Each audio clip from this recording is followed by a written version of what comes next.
আসসালামু আলাইকুম এভরিওয়ান, আমার চ্যানেলে সকলকে স্বাগত।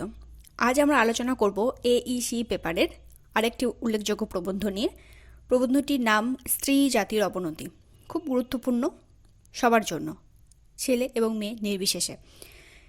এই প্রবন্ধটি লিখেছেন বেগম রোকেয়া সাখাওয়াত হোসেন। ওনার প্রকৃত নাম হচ্ছে রোকেয়া খাতুন এবং ওনার বিবাহ হয়েছিল সৈয়দ সাখাওয়াত হোসেনের সঙ্গে এবং তারপরেই তার নাম হয় বেগম রোকেয়া সাখাওয়াত হোসেন। বিশেষ করে 19 শতকের বাংলার নবজাগরণের ইতিহাসে বেগম রোকেয়ার নাম খুবই গুরুত্বপূর্ণ ভূমিকা গ্রহণ করে। মহিলা লেখিকাদের মধ্যে উনি অন্যতম।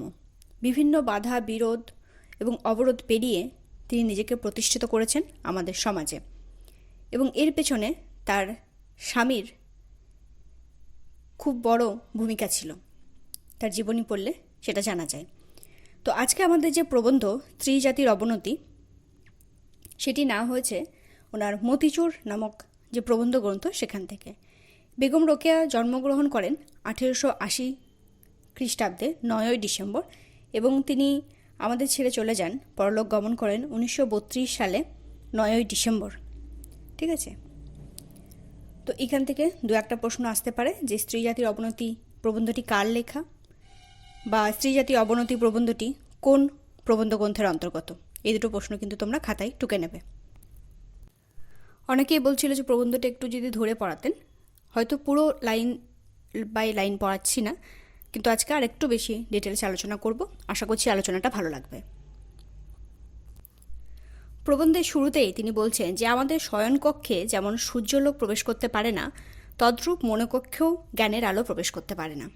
ঠিক আছে, মানে শয়নকক্ষে যেমন সূর্যের আলো প্রবেশ করার জন্য আমাদেরকে ঘরগুলোকে, দরজা জানলাগুলোকে খোলা রাখতে হবে, তবেই সূর্য প্রবেশ করবে। তেমনি আমাদের মনের মধ্যে যদি আমরা জ্ঞানের দ্বারকে উন্মুক্ত না করি, কখনো আমরা সেই শিক্ষায় নিজেদেরকে শিক্ষিত করতে পারবো না। মনকে উন্মুক্ত করতে হবে। তিনি সেই সঙ্গে এটাও বলছেন যে এরকম উপযুক্ত কোনো স্কুল আমাদের জন্য নেই, মানে মহিলাদের জন্য নেই। পুরুষদের যত ইচ্ছা তারা পড়াশোনা করতে পারে, তাদের জন্য দ্বার উন্মুক্ত হয়ে আছে, কিন্তু আমাদেরকে, বিশেষ করে মহিলাদেরকে যে হাত ধরে টেনে তুলবে এইরকম মানুষের খুব অভাব। যদি বা সেই মানুষ পাওয়াও যায়, সেই মানুষদের পথে, মানে যেসব মনীষীরা আমাদের জন্য লড়াই করেছেন, আজকে নারী শিক্ষায় যেভাবে মানুষ শিক্ষিত হচ্ছে, তো তাদেরকে প্রচুর বাধার সম্মুখীন হতে হয়েছে। তো সেই বাধা ঠেলে এগিয়ে আসা কিন্তু সহজ কাজ নয় এবং সেটা একার জন্য হয় না। সেই সঙ্গে মহিলাদেরকেও যেরকম এগিয়ে আসতে হবে, নারীদেরকেও যেরকম এগিয়ে আসতে হবে, যে মানুষরা আমাদেরকে সাহায্য করছে তাদেরকেও আমাদের আশ্বাস দিতে হবে, দৃঢ় প্রতিজ্ঞ করতে হবে যে হ্যাঁ, আমরা সেটা করতে পারবো, তবেই কিন্তু সম্ভব। এখানে আরেকটা কথা লেখিকা বলছেন যে সমাজে একটা কুসংস্কার আছে যে মেয়েরা যদি, মানে একদল ধরে নাও যে শিক্ষিত আছে আর একজন অশিক্ষিত আছে, তো সেই অশিক্ষিত যে মহিলারা আছে তারা যদি কোনো দোষ করে থাকে বা কোনো অন্যায় করে থাকে, সেটাকে আমরা মানে আমাদের সমাজ, তথাকথিত সমাজ ক্ষমা করে দিতে পারি। তার জন্য কিন্তু কোনো রকম প্রশ্ন ওঠে না। কিন্তু যদি কোনো শিক্ষিত মহিলা কোনো দোষ করে, তাহলে, বা দোষ নাও করে, তার দোষ দেখানোর জন্য অনেক মানুষ দাঁড়িয়ে থাকবে। এবং আজকে বিংশ শতাব্দীর দ্বিতীয় দশকে আমরা ঢুকে গেছি, একবিংশ শতাব্দীর দ্বিতীয় দশকে ঢুকে গেছি, আমি 100 বছর পিছিয়ে যাচ্ছি, একবিংশ শতাব্দীর দ্বিতীয় দশকে আমরা ঢুকে গেছি। তারপরেও কিন্তু এই যে বাধার সম্মুখীন আমরা প্রত্যেককেই হই। এবং তখন এই যে মানুষ, তারা সমবেত কণ্ঠে একটা কথা বলে যে স্ত্রীলোককে নমস্কার, অর্থাৎ ওদেরকে পারা যাবে না। মহিলারা যদি দুটো কথা বলে ফেলি সোসাইটির বিরুদ্ধে গিয়ে, তখন বলবো হ্যাঁ শিক্ষিত হয়ে গেছে, এরকম একটা ব্যাপার। তো এখনও কিন্তু সেটা চলছে। লেখিকা যে সময় লিখেছেন তারপরে অনেকগুলো বছর আমরা কাটিয়ে ফেলেছি, কিন্তু এখান থেকে আমরা খুব একটা উত্তরণ ঘটাতে পারিনি আমাদের সমাজকে। এরপর আরেকটা কথা তিনি বলছেন যে এই যে পুরুষ জাতি, তারা ভাবেন যে শিক্ষিত হলে আমরা শুধু চাকরি করব, সেই জন্য আমরা পড়াশুনো করছি। এটা এখনও অনেকেরই ধারণা এবং সেটা একমাত্র লক্ষ্য হিসেবেই পড়াশোনা থেকে আমরা এগিয়ে নিয়ে যাই। তো তারা বলছেন যে মহিলাদের তো এরকম চাকরি করাটা অসম্ভব, তাহলে তাদেরকে শিক্ষিত করে কী লাভ? মানে শিক্ষার একমাত্র উদ্দেশ্যই যদি হয় চাকরি পাওয়া, মহিলারা তো সেটা করতে পারবে না, তাহলে তাদের শিক্ষা দেওয়াটা কোনো দরকারই নেই, এটা অনাবশ্যক। এবং এর জন্য আমাদের মহিলাদের মধ্যে একটা ধারণাই আছে যে ভরসা কেবল পতিত পাবন, অর্থাৎ ঈশ্বর আমাদেরকে রক্ষা করবেন। তো তিনি একটা কথা স্মরণ করিয়ে দিচ্ছেন, এরপরে যে লাইনটা আসবে, ছেলে মেয়ে নির্বিশেষে যারাই আজকে এই আলোচনাটা শুনছো, এই লাইনটা যদি কোট করে তুমি তোমার ঘরের দেওয়ালে টাঙিয়ে রাখতে পারো, সেটাতেও জীবনে অনেক কিছু উন্নতি হবে বলে আমি মনে করি। লেখিকা বলছেন যে ইহাও স্মরণ রাখা উচিত যে ঊর্ধ্বে হস্ত উত্তোলন না করিলে পতিত পাবন হাত ধরিয়া তুলিবেন না। অর্থাৎ আমরা যদি নিজেরাও চেষ্টা না করি, শুধুমাত্র ঈশ্বরের, আল্লাহর বা ভগবানের আশায় আমরা বসে থাকি যে উনি আমাকে সাহায্য করবেন, সেটা কখনোই সম্ভব নয়। তুমি যদি এগিয়ে যাও তবেই তোমাকে ঈশ্বর সাহায্য করবেন। এরপর একটা লাইন আছে, ঈশ্বর তাকেই সাহায্য করেন যে নিজেকে সাহায্য করে। God help those who help them self. অর্থাৎ তুমি যদি নিজেকে সাহায্য না করো, তাহলে ঈশ্বর কখনোই তোমার সহায় হবেন না। যে কোনো কাজের ক্ষেত্রে এটা লক্ষ্য করে দেখবে তোমরা, যখনই আমরা ভালো কাজ করি বা খারাপ কাজ করি বা আমাদের যাই ইন্টেনশন থাকুক না কেন, সেইটা যদি আমরা মনে প্রাণে করি তবেই কিন্তু আমরা সেই কাজে সফল হই।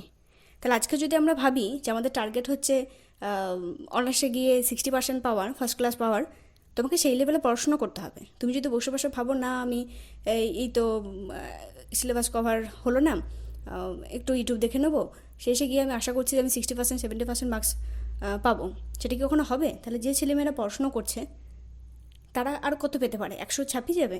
সেটা তো নয়। তাহলে তুমি তোমার বেস্টটা দাও, ওপরে যিনি আছেন তিনি অবশ্যই জানেন যে তুমি কতটা বেস্ট দিচ্ছ, তোমার কিন্তু সেরকমই সাহায্য করবে। এরকমটা কখনো হয় না যে তুমি খুব হার্ড ওয়ার্ক করেছো অথচ তুমি ফল পাওনি।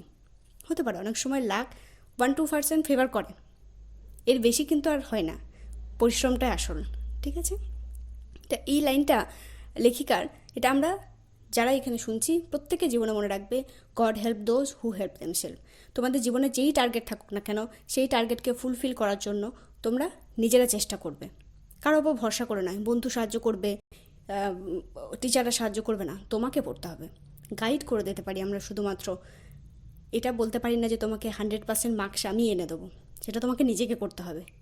100% মার্কস পাওয়ার জন্য তোমাকে কী করতে হবে, 90% মার্কস পাওয়ার জন্য কী করতে হবে, সেটুকু গাইড করতে পারি। কিন্তু আলটিমেট পড়াটা তোমার, এবং অবশ্যই উপরওয়ালা তোমার সঙ্গে থাকবেন, সহায় হবেন। তো আগে যাই। এরপরে তিনি আবার বলছেন যে নারী জাতিরা কিন্তু পুরুষের দাস হিসেবেই নিজেদেরকে ধরে নেয়। মানে স্ত্রী জাতি সবসময় ভাবে যে আমরা বুদ্ধিতেও অন্যের ওপর নির্ভর করি, আমরা ক্ষমতাতেও অন্যের ওপর নির্ভর করি, আমরা অর্থোপার্জন করতে পারি না বলে আমরা অন্যের ওপর নির্ভর করি। তাই ওই যে স্বামী হচ্ছে আমাদের সর্বে সর্বা, অর্থাৎ আমরা নিজেরাই এটা ভেবে নিয়েছি যে আমাদের অন্তরে বাহিরে মস্তিষ্কে সব জায়গায় আমরা দাসী। কিন্তু লেখিকা বলছেন এখান থেকে বেরিয়ে আসতে হবে। তিনি প্রশ্ন করছেন যে কী করিলে লুপ্ত রত্ন উদ্ধার হবে, মানে আমাদের যে বুদ্ধি আছে, যে তেজ আছে, যে স্বাধীনতা আছে, যে অর্থ উপার্জনের ক্ষমতা আছে, সেটা আমরা কিভাবে পাবো? তার প্রথম উত্তরে তিনি বলছেন, সাংসারিক জীবনের পথে পুরুষের পাশাপাশি চলিবার ইচ্ছা অথবা দৃঢ় সংকল্প আবশ্যিক। অর্থাৎ পুরুষের থেকে নিচে নয় বা পুরুষের থেকে ওপরে নয়, পুরুষের পাশাপাশি থেকে তুমি কাজ করো। আমরা জাতিতে গোলাম নয়, এই কথাটা নিজেদেরকে বিশ্বাস করতে হবে যে আমরা কারো দাস নই, আমরাও পারি। এখানে বেসিক্যালি পুরো প্রবন্ধতেই নারী সমাজের একটা উত্তরণের কথা লেখিকা বলছেন, এবং এটা আমাদের মনেই ধরে নিতে হবে যে আমরা পুরুষদের সমকক্ষ হওয়ার জন্য যেটা ইচ্ছা সেটা করতে পারি, যত দূর আমাদেরকে যেতে হয় আমরা যাব। স্বাধীনতা, জীবিকা, এগুলো সবই আমাদেরকে নিজেদেরকে করতে হবে। প্রয়োজন হলে আমাদেরকে লেডি কেরানিও হতে হবে, ম্যাজিস্ট্রেট যেরকম আছে আমাদের লেডি ম্যাজিস্ট্রেটও হতে হবে, লেডি ব্যারিস্টারও হতে পারি, লেডি জজও হতে পারি, এমনকি 50 বছর পর লেডি ভিক্টোরিয়া হয়েও এদেশকে শাসন করতে পারি রানী হিসেবে। রানী ভিক্টোরিয়ার কথা বলছেন, মানে আমরা এত দূর পর্যন্ত যেতে পারি, অ্যাডমিনিস্ট্রেটিভে লাস্ট স্টেজ আমরা যেতে পারি। তারা বলছে যে আমরা উপার্জন কেন করব না? পরের প্রশ্ন তিনি নারী সমাজের দিকে ছুড়ে দিচ্ছেন, উপার্জন কেন করব না? আমাদের কি নেই, কিসের অভাব আছে আমাদের? তিনি বলছেন আমাদের হাত নাই, পা নাই, বুদ্ধি নাই, কি কিছুই নেই, আমাদের সবই তো আছে, হাত আছে, পা আছে, বুদ্ধি আছে। তাহলে আমরা শুধুমাত্র স্বামীর গৃহে কেন গৃহকার্যে ব্যয় করবেন, কেন হাউস ওয়াইফ হয়ে থাকবো? আমরা চাইলেও কঠোর পরিশ্রমের দ্বারা ব্যবসাও করতে পারি। যদি ধরেই নিচ্ছে যে আমরা অত কঠোর পরিশ্রম করতে পারবো না, যদি আমরা রাজকার্য সামলাতে নাও পারি, তাহলে আমরা কৃষিক্ষেত্রে প্রবেশ করব, কিন্তু উপার্জন করব। তারপরে একটা কথা বলছেন যে ভারতে বর দুর্লভ হয়ে আছে বলিয়া কন্যা দেয় কাঁদিয়া মরি কেন। মানে ভারতে বর দুর্লভ হয়েছে বলে একটা সময় কলিন্য প্রথা চালু ছিল, যেখানে একটা পুরুষকে, যেহেতু মহিলার সংখ্যা, মেয়ের সংখ্যা, নারীর সংখ্যা অনেক বেশি ছিল, একটা পুরুষকে 3-4 বিবাহ দেওয়া হতো। তো সেইটা কেন আমরা কেঁদে পড়বো কন্যা দেওয়ার জন্য? আমরা নিজেদেরকে সুশিক্ষিত করব, আমরা কার্যক্ষেত্রে নিজেদেরকে এগিয়ে দেবো এবং অন্ন বস্ত্র উপার্জন আমরাও করতে পারবো। তাই নিজেকে হীন, বুদ্ধি সম্পন্ন, দুর্বল ভাবলে হবে না। আমাদেরকে কঠোর অনুশীলন করতে হবে, এবং এই অনুশীলন করলে, জ্ঞান চর্চা যদি করি আমরা, তাহলে আমাদের যে মস্তিষ্ক আছে, মূর্খ মস্তিষ্ক, সেটাও কিন্তু সুতীক্ষ্ণ এবং জ্ঞানে পরিপূর্ণ হবে।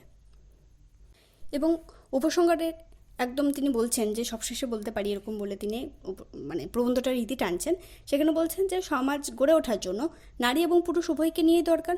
একজনকে বাদ দিলে তার একটা সমাজ গড়ে উঠতে পারে না, শুধু পুরুষ দিয়ে পুরো সমাজ চলতে পারে না, একজন নারীকে দিয়েও সমাজ চলতে পারে না। তাহলে দুজনকে পাশাপাশি দরকার, একে অপরের পরিপূর্ণ হয়ে উঠতে হবে, নারীকে প্রতিষ্ঠিত হতে হবে সমাজে।